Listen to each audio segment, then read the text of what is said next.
अस्सलामु अलैकुम वरहमतुल्लाह। मेरा नाम हबीबुल्लाह है और मैं पेशावर शहर से ताल्लुक़ रखता हूँ।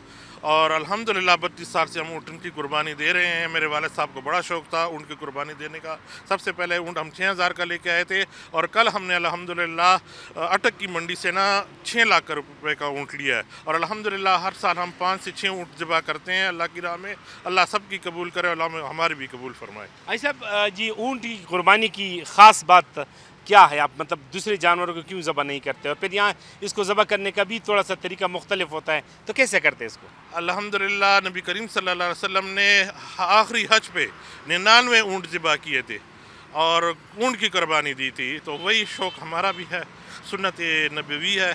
और अल्हम्दुलिल्लाह इसकी जो कुर्बानी का तरीका है वो कड़े होकर इसका एक पाँव हम बांध देते हैं और हमने चुरी दोनों साइड से तेज़ की होती है। एक ही दफ़ा इसका ऐसा करते हैं, अल्हम्दुलिल्लाह बड़ी आसानी से हो जाता है।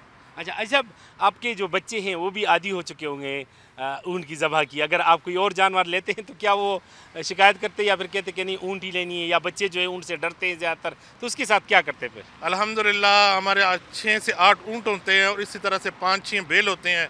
1-2 कट्टियाँ भी होती हैं और तकरीबन 30 से 35 दुम्बे बकरे भी होते हैं। तो हमारे बच्चे इस तरह की कोई शिकायत हमको नहीं देख करते, क्योंकि सब जितने भी जानवर होते हैं ना अल्हम्दुलिल्लाह अल्लाह के करम से अल्लाह वो दे देता है और हम ज़िबा कर देते हैं। अल्लाह कबूल फरमाए।